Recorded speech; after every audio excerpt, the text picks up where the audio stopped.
Di bawah langit padang pasir yang keemasan, seorang pemuda bangsawan Quraisy yang kaya raya berjalan dengan tenang.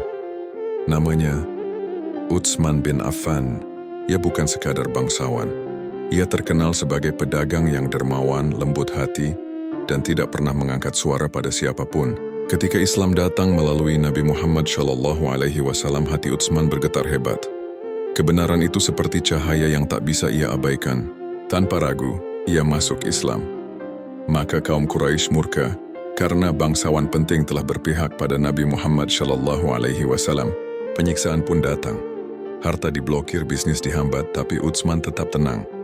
Ia berkata, kesabaran adalah kunci dari semua kemenangan. Lalu terjadi pernikahan yang mengguncang Quraisy. Nabi menikahkan putrinya Ruqayyah dengan Utsman. Sejak itu ia dijuluki Zun Nurain, pemilik dua cahaya. Namun kebahagiaan itu tak panjang. Saat kaum muslimin hijrah ke Abyssinia, Ruqayyah jatuh sakit parah. Utsman mendampinginya siang dan malam, hingga akhirnya ia menghembuskan napas terakhir dalam pelukan suaminya.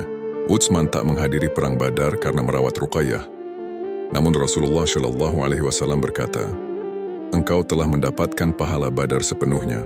Kesedihan kembali berubah menjadi cahaya.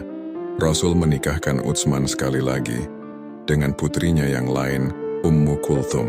Dan karena ia menikahi dua putri Nabi pada dua masa berbeda, gelar pemilik dua cahaya itu melekat selamanya. Saat menjadi khalifah, Utsman tak hidup mewah. Ia tetap tidur di tikar, makan sederhana, dan menghindari kekuasaan dunia. Di masa kepemimpinannya, Islam berkembang pesat. Wilayah Islam melebar hingga Afrika, Asia, dan sebagian Eropa.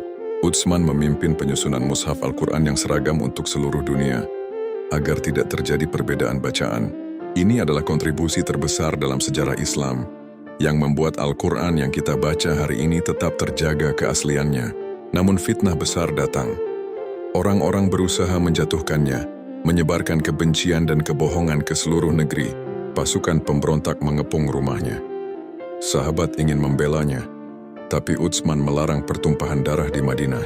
Hari terakhir dalam hidupnya, Utsman membuka mushaf Al-Quran dan berdoa, "Ya Allah, aku mohon ridhamu."